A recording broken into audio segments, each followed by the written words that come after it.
We're going to start with a little exercise I want you to do with the person that's sitting beside you. So I want you to tell the person that's sitting beside you what you struggle with when organizing campaigns. So just take a few minutes to talk with the person that's sitting beside you and tell him or her what you struggle with when organizing campaigns. And that person tells you too. Okay, so I just want you to... Silence, please. Thank you. I just want you to bear in mind what the person beside you has told you, okay? So just think about it. Please don't forget. So, as you know, this talk is called How to Run Strategic Campaigns. So the first thing I'm going to do is define what a campaign is. And before I can define what a campaign is, I'm going to say what a campaign is not. So, a campaign is not an idea put into action. A campaign is not necessarily raising awareness, okay? And a campaign is not a sequence of events. A campaign is something more. So what is a campaign? A campaign is an organized set of actions under a specific issue that are aimed at achieving measurable change. And this is the key of campaigning. Measurable change. So if you have to leave this talk with something, I want you to leave with this very strong idea. Campaigning is about measurable change. Campaigning is about impact. So before we start a campaign, the first thing we should ask ourselves is, what change do I want to see? What do I want to achieve? And that achievement has to be measurable. It has to be countable. So there is a lot of methodology out there on how to do campaigning. And of course, what I say here doesn't have to be the correct way of doing it for you. You can choose different ways of doing campaigning. You can choose different methodologies. There's a lot of books out there. There's a lot of information in the internet. But campaign is about impact. And the second great big idea of this talk is campaign is about having a methodology. Campaigning is about having a methodology. You should have a methodology, even if it's not the one I talk about here. Okay? So there's some thinking, some analysis, and some organizing that has to go into campaigning. So before we start a campaign, we need to take into account these three ideas, these tools. Campaign is about analysis. It's about setting specific objectives, and it's about follow-up. So we don't only have our analysis and we set our objectives. While the campaign is going on, we have to do follow-up. Most importantly, the campaign starts with you, with your great idea. Okay? So how many of you have great ideas on how to do campaigning? Whoops, put up your hands. Yes. Okay, not everyone. Okay, so the first tool I'm going to talk about, there's a lot of tools out there, but the first tool I'm going to talk about is SWOT analysis. And I'm going to ask you to raise your hands again. Who is familiar with this? Who is familiar with SWOT analysis? Wow, that is very good. Who of you use SWOT analysis when campaigning or in your organizations or collectives? Okay, that is very good. So, what does SWOT analysis do? SWOT analysis takes your idea and it looks at its strengths, weaknesses, opportunities, and threats. In order to see if your idea can be turned into an objective that you can accomplish. Okay? Again, campaigning is about impact, and in order to have impact, we have to do some analysis. So when we're doing our SWOT analysis, here are some questions we have to ask ourselves. So when we're looking at the strengths of the organization, we have to ask ourselves, what contacts and what resources do we have? What are our advantages when we're doing this campaign? When looking at weaknesses, what resources or contacts do we not have? When we're looking at opportunities, what are the possibilities of change? Again, campaigning is about impact. And threats, what external obstacles may affect our campaign? Now, the two parts at the top are an internal analysis of the campaign or the organization. And at the bottom, they're external. They cannot be mixed, okay? You can use SWOT analysis. It's a very, very effective tool. It was invented in the 70s. It's a very effective tool. It's used in business. It's used in campaigns with other social movements and organizations. And you can use it in your organization. You can do a SWOT analysis once a year. And I would recommend you do a SWOT analysis before you start a campaign. So what basic questions do you have to answer after you've done your SWOT analysis? You have to ask yourself seriously, will I be able to do this campaign? Do I have the resources? Do I have the time and the people in order to be able to achieve this? And second, we should ask ourselves, what specific areas should we concentrate on? So after doing our SWOT analysis, we will have 4 or 5 ideas of things that we will then turn into the objectives of our campaign. Okay, so ideas on what we should concentrate on, and can we really honestly carry out this campaign? Now, this is something that has happened to me a lot, when I've been an activist several times. So I think of a campaign or of an idea, and we usually set things that aren't achievable, goals that aren't achievable. So we have to be honest when we're doing the SWOT analysis and see if we're really answering the questions, if we really have the answers we need in the SWOT analysis. And that will enable us not to have campaigns that are just not achievable or goals that are not achievable. Okay, the second biggest thing is identifying our target audience. Now, the other day I heard a sentence that I think is very, very important, and it's, you can't reach everyone.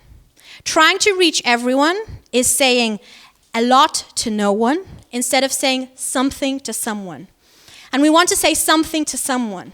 Now, in the past, if someone had asked me, so who do you want to reach with this campaign? I would have said everyone, the public, society in general.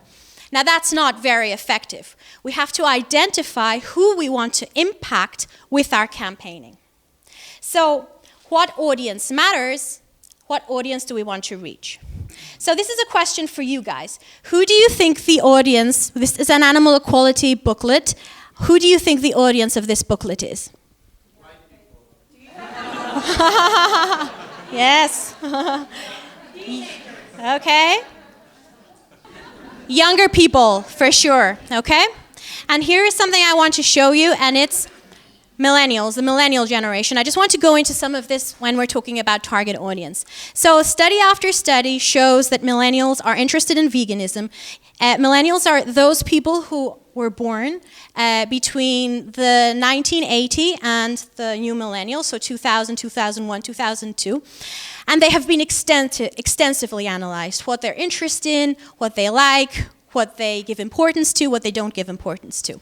They're also called the connected generation because they're a generation that is very, very active in social media and that is very connected to their families and friends.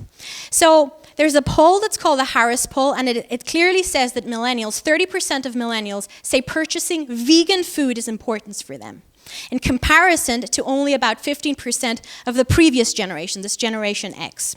So when we're thinking about reaching an audience, we should definitely take this into account.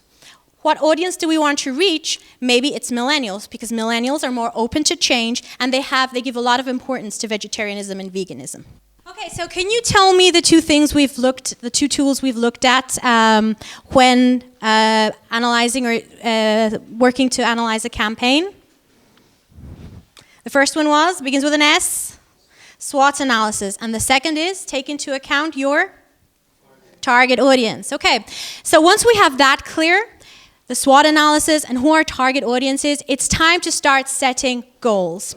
And there's a lot of research and there is a lot of information online, again, about what these objectives should be looking like. So a goal should be specific, measurable, attainable, relevant, and timely. I think it's easier to put it this way. What do we want our target audience to do? And what time frame do we have to do it? Okay? So let's say, for example, we want people to go vegan. Who do we want to go vegan? And in what time frame do we want them to go vegan? So another question for you guys is, why do you think all this is important? Why do you think it's important to set goals, to do this analysis, and to know our target audience? To be more effective. Any more ideas? To have more of an impact, good. And I'll give you another one. It'll help us stay focused. So if we have goals in our campaign that are clear, that are measurable, and they're timely, halfway down the campaign, we can see if we're achieving those goals, if we're not, asking ourselves why, and maybe adjust the tasks we have to do in order to achieve those goals. So I'm going to give you a specific example about a campaign we did. This campaign was an international animal equality campaign, but I'm going to talk to you about the campaign and how we carried it out in Spain. So animal equality investigators investigated the rabbit industry for 2 years. We visited about 70 farms, and we got some horrific footage. Like the footage we found was really appalling. So we had this footage, 2 years of investigation, and we asked ourselves, how can we make the most of this footage? How can we be more effective? So what was the first thing we did? Can you tell me? You know, yeah, exactly. We did a SWot analysis, and we had a lot of ideas in our heads, so we knew we wanted to reach the media. We thought about doing some political work. We were thinking about engaging the companies, but the SWot analysis gave us a lot of insight on what we really could do. So the SWot analysis showed us that we had very powerful footage. That was definitely one of our strengths. And thankfully, in Spain, and as well as in many other animal equality countries where animal equality exists, we have very good media connection. We were lacking, that was one of the weaknesses we identified, we were lacking the political contacts and the political knowledge in order to have more of the political impact we thought or we wanted to achieve. Opportunities, the footage was very, very powerful. We know that investigations have a direct impact on people's eating behaviors. So having investigations in the media, we know, has an impact on what people eat and the amount of meat people eat. And we thought that threats, as you know, most of you, there is a lot of repression in the movement, and we knew that a threat would be the industry. So taking all this into account, we thought it would be our primary goal, it would be more effective to try to get the footage in the media because we didn't have those political contacts, and to try to get people to change their behaviors, to stop eating meat or to go vegan after watching the footage. So we identified what we wanted, and then we went on to our target audience. Again, studies show that women are more inclined to stop eating meat or going vegan than men. And studies also show, as I told you before, that millennials are more inclined to change and they are more open to dietary change than other generations. So we set our target audience. Now in this specific case, we set what is called the persona. So we wrote down the name of the person we wanted to reach, her age, what she'd studied, if she was studying, if she worked, etc., in order to have more information about the people we wanted to reach. And here is what we did. So we launched the campaign knowing that we wanted to reach that persona, and knowing that mainly we wanted to get the footage on the media, and the footage on the media that persona read. So we chose an actor, a very famous Spanish actor, and we had him present the investigation. And the investigation not only got huge media coverage, but I think it directly impacted the people we wanted to reach. So, moving ahead and achieving our goals, after we have our goals specified, we have to ask ourselves, okay, so we have our audience.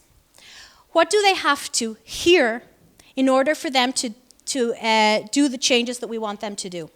And not only what do they have to hear, but who do they have to hear it from?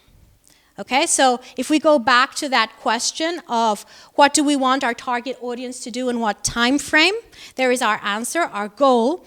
Then we have to ask ourselves, okay, so what does this persona have to hear in order to change? And who does that person have to hear it from in order to change? How can we impact this person or this group of people more effectively? And with the second question, it's not always our organization.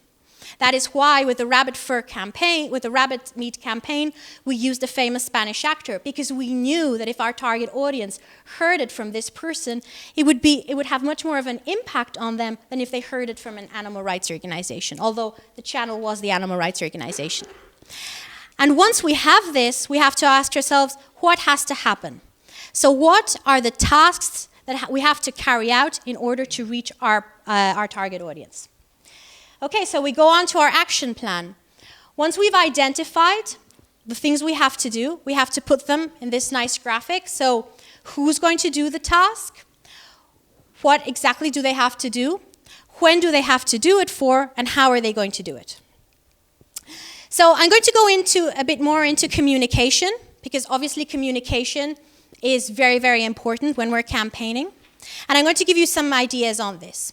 So communication is about giving a clear message and not always winning arguments, but winning hearts. So when we have a campaign, it's also a recommendation to have a communication protocol, or a communication plan. What is our communication going to be during the campaign? What are we going to say in the media? And then depending maybe on the media we're reaching, we might want to say some things and not others. So also we would have to identify what are the slogans going to be for our campaign. And one of the most effective ways of communicating is telling stories. Stories are the oldest form of communication. People remember stories, even so more than they remember data or just like broad information. And I think that we can use stories effectively, like for example in newsletters. So here's an example of an Animals Australian newsletter, and they're presenting an investigation in a way that I think is very original and effective. They're presenting the investigation through a story, through the story of Jacob, and they explain what happened to him. So this is a way, like if people are very sensitive to very gory footage, or as we know, they may not be very responsive to data. If we use the story of an individual animal, we'd be made more effective reaching our target audience. Another very important thing in communication are visuals. So another important idea is that people have to see it and not only hear it. This is not an animal rights organization, it's an organization called Invisible Children, and I think they have one of the best websites in social movements. The website is very, very visual. It's all about the photos and the videos, and there's actually very little text. And again, studies show that a lot of people, we don't generally read. We like to have our information shown at us, and we like to have it in bullet points. So if we can make everything just a bit more simple, show the footage, and try to put the information in bullet points and make it simple for the people, there will be more of a chance that we're reaching our target audience. Another idea is thinking digitally. So many times we think about the stalls we're going to do, the booths we're going to do, how we're going to reach people in the street. And we may reach like a few hundred people in the street with a good stall. I think it's a good way of reaching people. But if we have very few resources and very few time, we might want to invest those resources in going digital. So maybe paying Facebook ads, we will reach several thousands of people, and with a stall in the street, we may reach only 100 people. So of course, they're not incompatible, but if we want to be as effective as possible with our resources, maybe we want to think on how we can make our campaigning digital.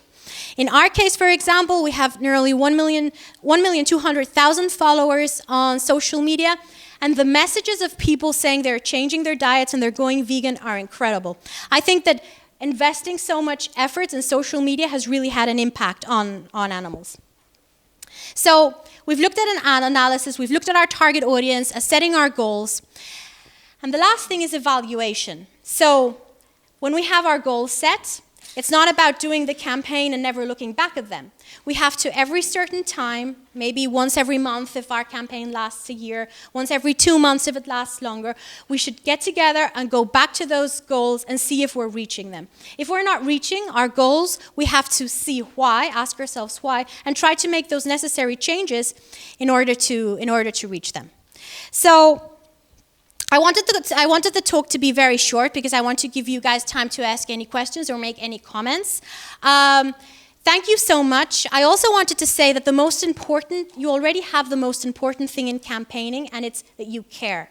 So all of you here care about animals. I personally think that animal rights is probably the most important social issue of our time. And I think that simply taking into account that we must use methodology, we will all be more effective and have much more of an impact on animals. So thank you very, very much, and you can reach me at sharon@lcanimal.org. Thanks.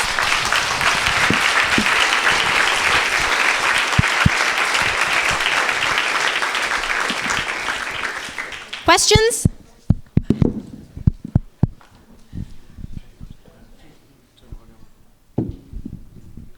Can you scream?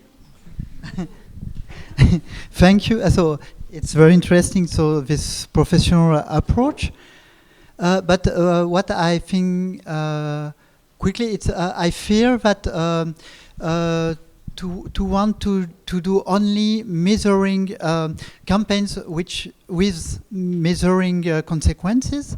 It avoid to make campaigns about non-measuring goals. For example, I think on challenging speciesist ideology or attacking speciesist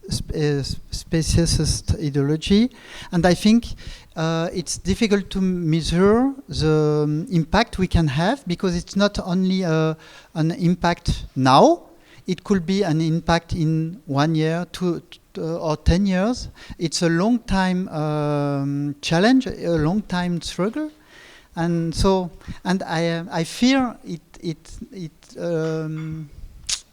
we will not make these campaigns. So.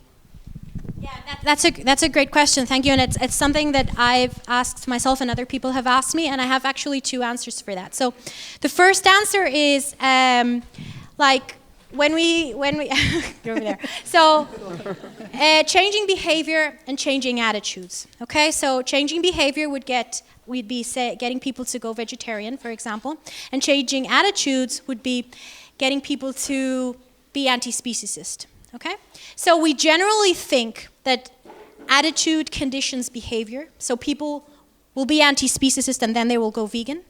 But actually, that's not necessarily the case. Behavior also changes attitude. So if you get a person, for example, to eat less meat, if a person eats less meat, it will be easier for that person to stop eating meat. If that person stops eating meat, it will be easier for that person to go vegan. And there are studies that prove that once a person changes their behavior, their attitude follows. So that's something to take into account. The second thing is that I don't know if I agree with that you can't measure the impact when you're promoting anti-speciesism.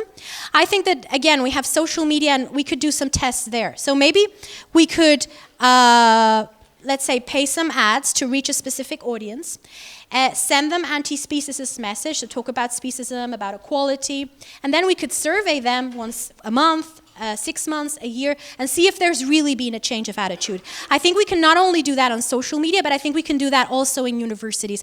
And I think that's something very, very important, because if we had that kind of information, there would be a lot of debates inside the movement that would be resolved. So again, it's a great question. I think that changing behavior is as important as changing attitudes, because attitudes follow. And I think that we can try to measure at some point. I think it's something that, I don't know, somebody could do. It would be a great campaign. Try to see if measure the impact of an anti-speciesist message.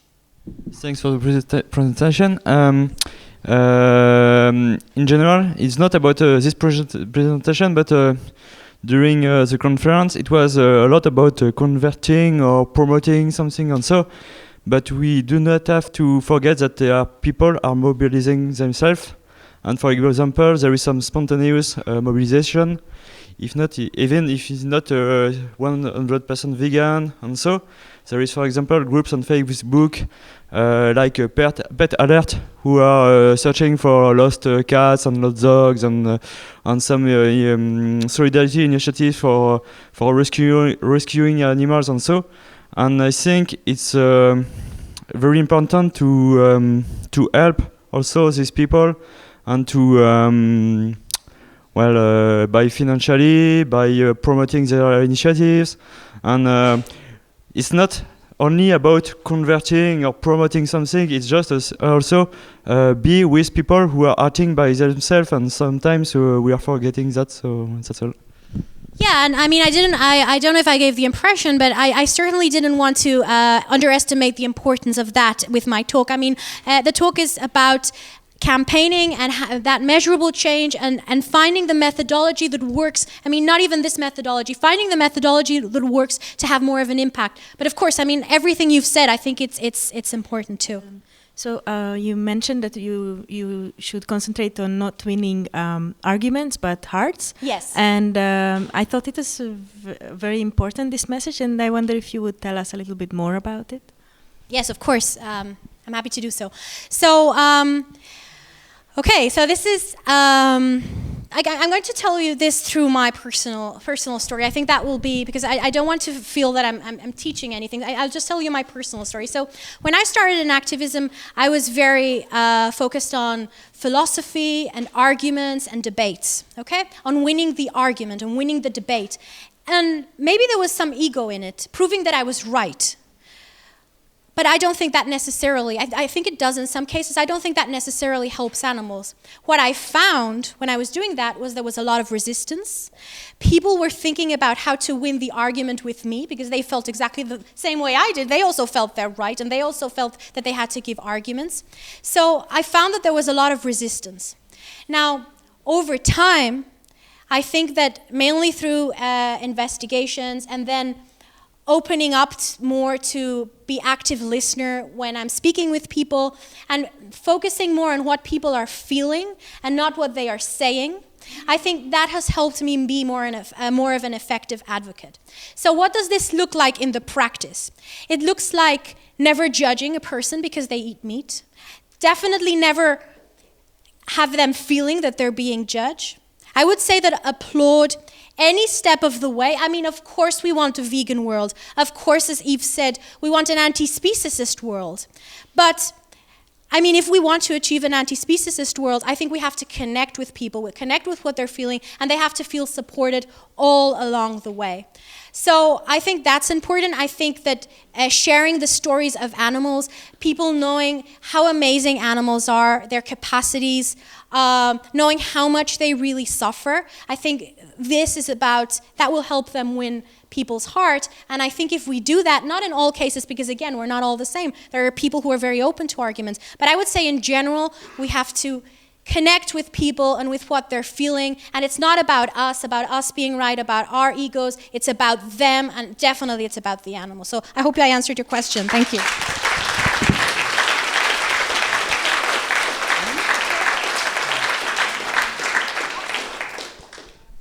So, thank you for this presentation. This answer might, in a part, answered my question, but I would still ask more specifically, how can we even know what a realistic goal is? How can we set the goals, especially in the case of new organizations which are not resource rich? So it might be some problems of measurement, but also problems of knowing what to expect even from actions. Yeah, that is really a great question, and I'm not saying this lightheadedly or whatever the word is. I mean, that's something I've struggled with myself, and we're still struggling with, and I'm still struggling with. So setting goals, like this is a talk, and it may seem easy, but it's really very, very, very difficult. So I would say always try to set goals. Even if the first time you set goals, you go like, woo, and then you go back to them and it's like, oh my God, we were so wrong, but at least you'll have something. So I'll give you an example. Let's say you open a Facebook page and you have no idea on the impact you can have on Facebook. Let's say you set the goal of having 50,000 new followers before the end of 2014. 2014 finishes and you only have 20,000 followers.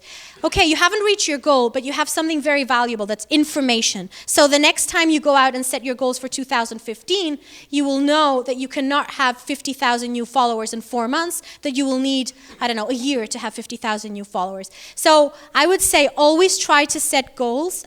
Maybe start with more general goals and then try to make them more specific. There's a lot of, I mean, and setting goals isn't something necessarily like very, very difficult. You can just maybe sit down at a start, do a SWot analysis, try to think about target audience and come up with some goals. And then at the end of your campaign, you'll be able to look back at them, or during the campaign, look back at them, see if you've achieved them. And the next goals, I can assure you set for your following campaign will be much better. And you'll end up, if you continue doing this process, you will end up perfecting them. Now, I want to say something else regarding to measurements and surveys. I think that is something we've struggled with too. So Of course, I mean, I wish we had a department of sociologists and people who did statistics who we could count on to do like a measurement and just poll the population. We don't, but we do have, for example, social media, so we can ask questions on social media and get some information from there. We can go to universities and try to poll students. And even if we just ask people who are around us, who are not animal rights activists and who look like our target audience, I think even doing that is effective. So if we want to put out a leaflet to promote veganism, for example, I would strongly recommend to go to university and show that leaflet to a few students, to 20, 30 students, get some feedback and change what needs to be changed in the leaflet. So I mean, I think that even if our organizations aren't very resourceful, just having this in mind and trying to apply some of these techniques will make us much more effective. And please feel free, any of you, to write an email to me and I can share information and I can share those books recommendations and answer any questions you may have. I think there's time for one more question, if anyone has one. Yeah, you said you've constructed a specific profile of an individual of the target audience. Can you say a bit more about that? How this influences your communication, for example? Yes, that's something we did for the rabbit farm campaign in Spain, and that's something I've done very recently too for Last Chance for Animals. So basically you have to, when you're thinking of your target audience, you can say, okay, female millennials or male millennials. Okay, that is good, but it's even better if you try to broaden it more. So we have some, like looking at millennial reports, we have some general ideas of what millennials do, what they like, what they generally study, how involved they are in social issues, what social issues they're most interested in. So just try to narrow it down as much as you can, and then I'll give you an example. So millennials give a lot of importance to eating healthily, okay? So they're to health and to eating more health food. So maybe that's something we want to stress in our leaflets. I'm not saying you have to, but maybe that's something you want to stress, that you won't die if you go vegan. So veganism is healthy. It's a healthy lifestyle, and that's something you want to put more stress on. Again, you don't have to do it, but millennials also give a lot of importance to environmental issues. So maybe that's something you want to include in your leaflets. Because it's important to that target audience. Again, I don't say you have to do it, but I think it's important to take it into account. And knowing our target audience will give us the possibility to take it into account. If we don't know them, well, we don't really know. Like, the person we have in front of us is just completely blind to, like, we don't see them. Okay, so thank you very much. Again, I'm very happy to answer any questions. It's been a pleasure.